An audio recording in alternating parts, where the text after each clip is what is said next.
माता दी दोस्तों, हर हर महादेव। आज का टॉपिक है सिंह लगन मिथुन राशि वालों की रिलेशनशिप में क्या मेंटेलिटी रहती है। तो ये डिमांड की किसी ने नहीं की है, खुद मैंने अपनी मर्जी से डाला है, क्योंकि इस लगन और राशि के लोग बहुत ही शर्मीले, इसलिए कमेंट में कोई डिमांड नहीं करते भाई। तो मेरे एफर्ट को मोटिवेट करने के लिए आप लाइक, सब्सक्राइब और शेयर करें। आप जल्दी से जाके उस वीडियो को देखो और मजा दो। नमस्कार दोस्तों, जय माता दी, हर हर महादेव। कैसे हैं आप सब? उम्मीद करता हूँ अच्छे होंगे, मस्त होंगे, मजे में होंगे। आज मैं बात करने जा रहा हूँ सिंह लगन और मिथुन राशि वाले व्यक्ति के रिलेशनशिप के ऊपर। कैसी उनकी मेंटेलिटी रह सकती है या क्या समस्याएं उन्हें फेस करने को रह सकती है। तो अगर आप सिंह लगन और मिथुन राशि के हैं या आपका पार्टनर सिंह लगन और मिथुन राशि का है तो आप उन्हें शेयर कर सकते हैं। तो आप जान सकते हैं कि आप दोनों के रिलेशनशिप के बीच में क्या एक्सपेक्टेशन है और क्या क्या चीजें आपको फेस करनी पड़ सकती है। तो बिना किसी समय गवाए, बिना कंजूसी के वो लाल वाला सब्सक्राइब का बटन दबाएं और लाइक बटन पर क्लिक करके उसे नीले रंग से भर दे, ताकि मेरी नई नई वीडियोस आप तक पहुंचती रहे और नई नई इन्फॉर्मेशन आप तक मैं पहुंचाता रहूं। तो अब सीधे सीधे बात करते हैं मुद्दे की।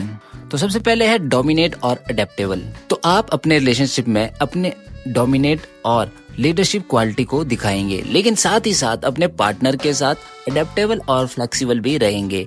आप लोग सिचुएशन के हिसाब से अपने आप को एडजस्ट कर सकते हैं। लॉयल और कम्युनिकेटिव। आप अपने पार्टनर के प्रति वफादार यानी कि लॉयल और कमिटेड रहेंगे।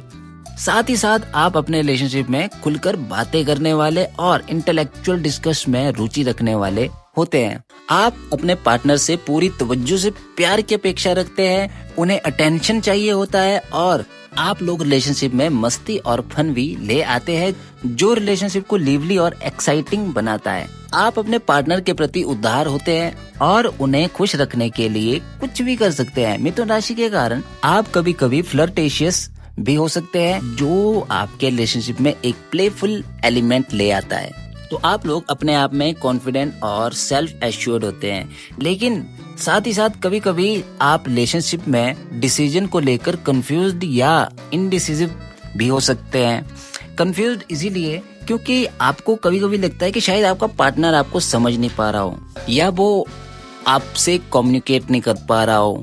मतलब बातें तो हो रही है लेकिन दिल से कम्युनिकेट नहीं कर पा रहा हो, इसलिए आप थोड़ा सा कंफ्यूज होते हैं उनकी मेंटेलिटी को लेकर, और या कह सकते हैं कि शायद आप उन्हें समझ नहीं पाते हो।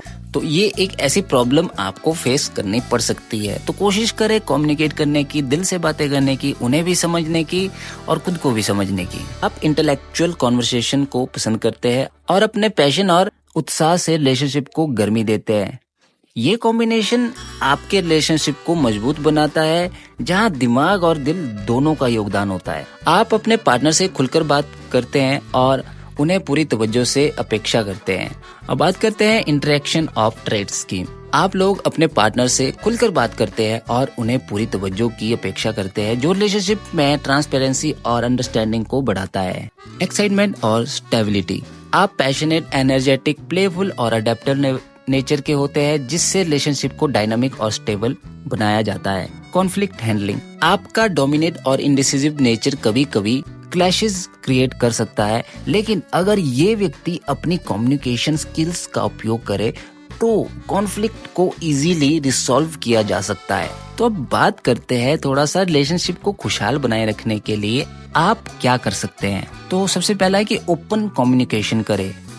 अब इसकी इम्पोर्टेंस ये है कि आप लोग कम्युनिकेशन में एक्सपर्ट तो होते ही है और अपनी बातें क्लियर रखना पसंद करते हैं। तो इन दोनों ट्रेड्स का उपयोग करते हुए आपको अपने पार्टनर के साथ थोड़ी खुल के डिस्कस करनी चाहिए हर चीज के बारे में। तो अपने रेगुलरली अपने पार्टनर के साथ अपने फीलिंग्स और थॉट्स शेयर करें। किसी भी मिसअंडरस्टैंडिंग को दूर करने के लिए ऑनेस्ट और ओपन डायलॉग्स जरूरी है। अपने पार्टनर को अटेंशन दे, लेकिन उन्हें उनका पर्सनल स्पेस भी दे। इस बैलेंस को मेंटेन करना रिलेशनशिप को हेल्थी बनाता है।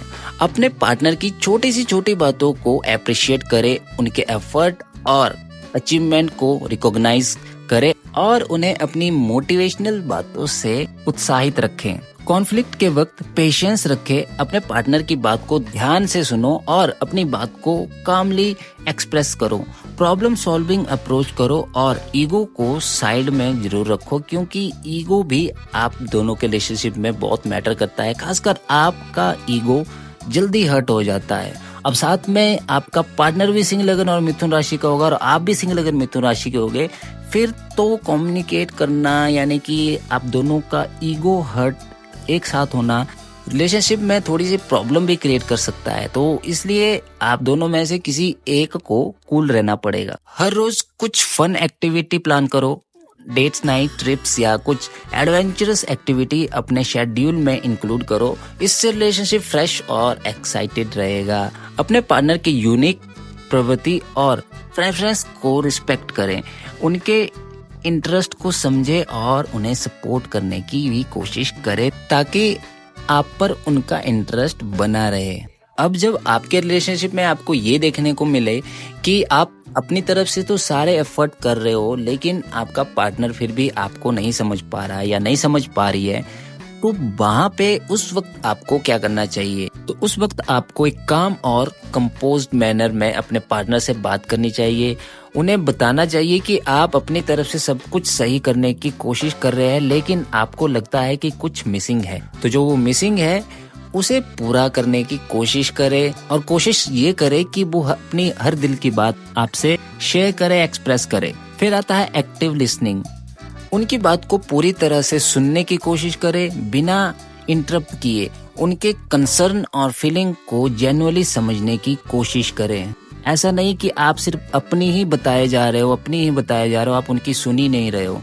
तो ये चीज भी कभी कभी रिलेशनशिप में कॉन्फ्लिक्ट पैदा करता है। तो उन्हें भी जरा बोलने का मौका दे, उन्हें भी कहने का, अपनी बातें रखने का मौका दे, तो तभी रिलेशनशिप को थोड़ा और ज्यादा हेल्दी बनाया जा सकता है। फिर आता है क्वालिटी टाइम। शायद आप दोनों को ज्यादा क्वालिटी टाइम स्पेंड करने की जरूरत हो ताकि आप बेटर कनेक्ट कर सके एक दूसरे से। तो अपने पार्टनर के साथ कुछ स्पेशल टाइम स्पेंड करें, जैसे कि आउटिंग, डिनर, डेट या घर पर ही एक रिलैक्स्ड इवनिंग। तो ये आपके बॉन्ड को स्ट्रेंथन करेगा। और अगर आप दोनों के रिलेशनशिप में आप दोनों का मिलना जुलना कम है, ज्यादातर फोन पे बातें होती, तो फोन पे ही टाइम स्पेंड करें एक दूसरे के साथ। फिर आता है रीवैल्यूएट एक्सपेक्टेशन। अपने एक्सपेक्टेशन को रीवैल्यूएट करें और देखें कि क्या रियलिस्टिक है और क्या एडजस्ट करने की जरूरत है। दोनों तरफ से कॉम्प्रोमाइज और एडजस्टमेंट जरूरी होता है, ये तो आपको पता ही होगा। तो कहीं ना कहीं आपको भी कॉम्प्रोमाइज करना पड़ सकता है, कहीं ना कहीं उन्हें भी एडजस्ट करना पड़ सकता है। तो अगर ये दोनों चीजें आप में रहेगी तो भी रिलेशनशिप को आप अच्छे से चला सकते हो। फिर आखिरी में आता है पेशेंस एंड पेर्सिस्टेंस। पेशेंस रखें और कंटिन्यूसली अपने एफर्ट को इम्प्रूव करते रहें। हर छोटी छोटी इम्प्रूवमेंट को सेलिब्रेट करें और हमेशा मोटिवेट रहें और अपने पार्टनर को भी मोटिवेट रखें। जितना ज़्यादा आप अपने पार्टनर से खुल के बात करोगे, जितनी ज़्यादा आप अपनी फीलिंग को एक्सप्रेस करोगे, शेयर करोगे, उन्हें दिखाओगे कि आप कितना प्यार करते हो उनसे, तो वो आपको समझने की कोशिश करेंगे। आप अपने रिलेशनशिप में जेलस फील ना करें। आपको शायद कभी कभी ऐसा भी लगता है कि शायद आपका पार्टनर आप पे चीट कर रहा है या धोखाधड़ी टाइप का कुछ कर रहा है, तो वो चीज अपने माइंड से निकाल लें, बल्कि उसके बजाय आप अपने पार्टनर से खुल के बात करें, सच ही बोल दे। तो अगर इन सब स्टेप्स के बाद भी आपका पार्टनर आपको समझने की कोशिश नहीं कर रहा है, तो कभी कभी अपने आप को प्रायोरिटाइज करना भी जरूरी होता है।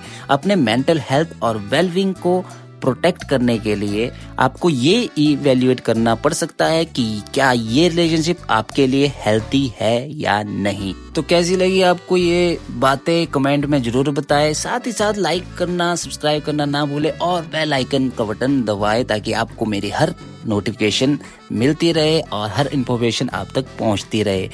तो इसी टॉपिक के साथ करते हैं इस वीडियो को क्लोज और मिलते हैं अगली नई टॉपिक के साथ। तब तक के लिए जय माता दी, हर हर महादेव। खुश रहे, मस्त रहे, व्यस्त रहे। धन्यवाद।